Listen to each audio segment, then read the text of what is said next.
មន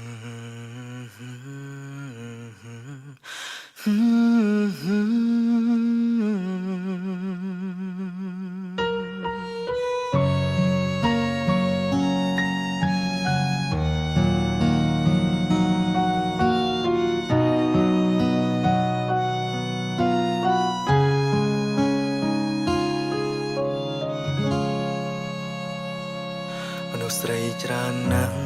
ចូលក្នុងជីវិតខ្ញុំហើយអ្វីរូបខ្ញុំត្រូវយំព្រោះស្រីម្នាក់ជាមនុស្សស្រីដែលធម្មតាសាមញ្ញគ្មានភាពជឿជាក់បដិចិត្តលែរូបអូនគ្រាដែលកន្លងក្បែរបងគ្មានបានអ្វីក៏ចិត្តពិសីនៅទ្រាំនៅតែស្ម័គ្របងមានស្រីនៅខាងក្រៅក៏ចិត្តអូននាងមិនផ្លាំងងងណាស់បងអូមនុស្សស្រីធម្មតាម្នាក់ឲ្យខ្ញុំខូចចិត្តពេលនេះតួចង់គិតត្រឹមសោកាមនុស្សស្រីធម្មតាបងអើយតើរូបអូននៅទីណាអើអូនដឹងទេថាបងខូចចិត្ត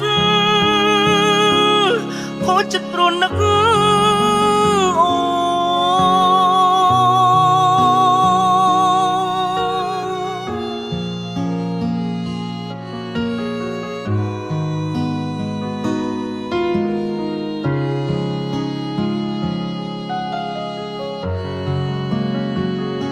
វេលាកន្ល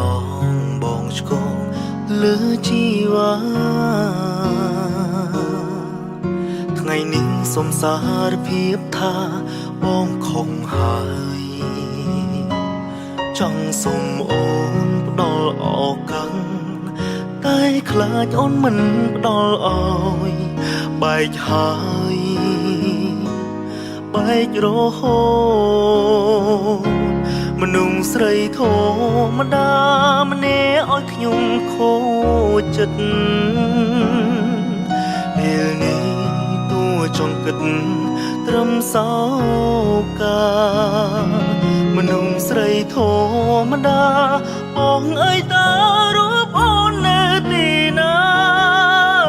អើអូនដឹងទេថាមនុស្សស្រីធម្មតាម្នាក់ឲ្យខ្ញុំខូចចិត្តពេលនេះតួចង់គិតត្រឹមសោកាមនុស្សស្រីធម្មតាអើយតើ